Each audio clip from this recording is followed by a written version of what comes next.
Good afternoon. My name is Peggy Kipling, and on behalf of my entire family, I would like to thank you for coming today to help us celebrate Peggy's life.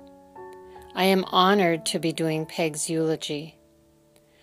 Whenever Peg and I would be together, we would go on long walks, and on our walks we would talk about lots of things, everything. And we would say, "If I die tomorrow, I want you to do my eulogy." I'm 6 years older than Peggy, so I always thought she would be doing mine. What an enormous task this is. For how do you describe a current of wind, a tornado at times, or the light from a star, the delicateness of a forget-me-not petal, the color of a dragonfly's wing? They are there. You can feel them, see them, sense them, be touched by them, and reflect on them. But how do you capture the words of such a presence? In my attempt, I will tell you that Peg was a special spirit. She was a jewel whose many facets included daughter, sister, wife, mother, grandma, sister-in-law, auntie, daughter-in-law, cousin, niece, co-worker, and friend. She was fiercely loyal and devoted to her family. If you were a member of her clan, she let you know she thought you were brilliant, beautiful, and totally awesome. She always had something nice to say about everyone. She would speak about the ones she loved. Friends like Tish, she would say, "She is so incredibly smart. I love learning from her. Guess what she taught me?" And Lori, she knew you would always be there for her, always comforting and soothing her. And so many others over the years whose names I can't remember. Just know when she spoke about you, it was with genuine concern and love.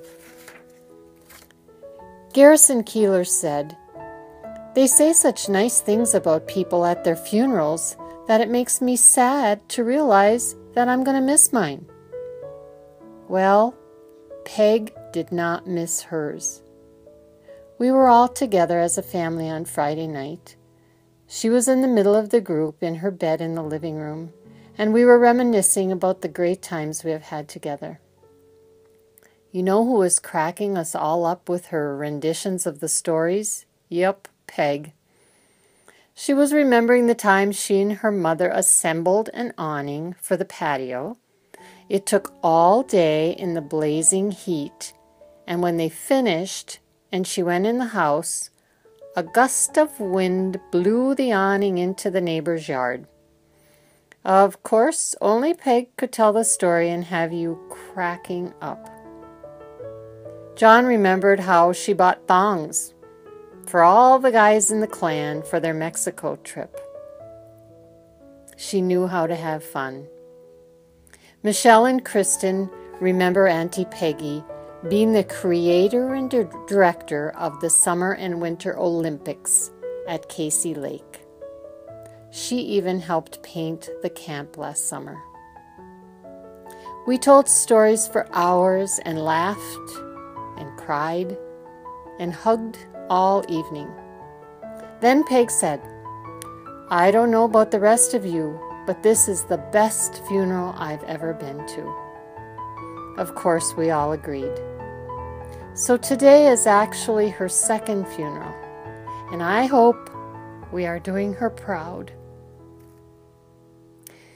Life has a way of shifting and changing in unexpected directions, and Peg's life did just that.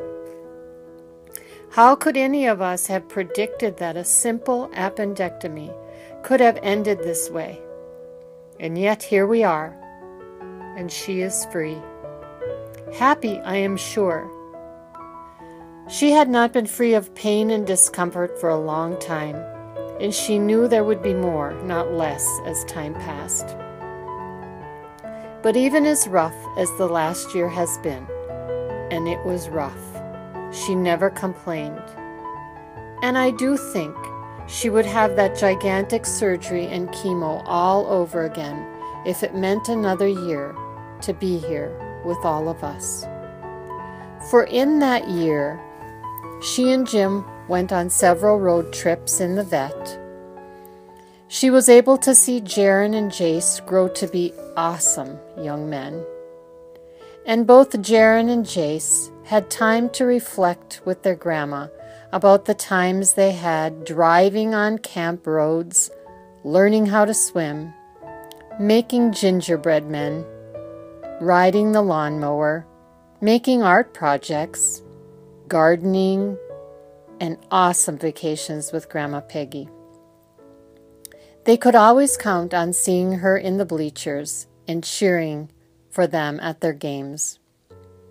She was able to see Jaron play basketball on Friday night through Eric's iPhone recording. She was beaming with pride. And Brian, her special boy,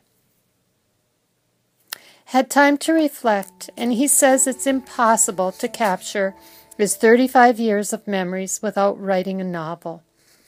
He remembers the special times with his mom at the Kirkla camp, being with her at his first Packer and Brewer games, the trips to Indiana, Noah's Ark, and Florida, and the unforgettable trip to Mexico.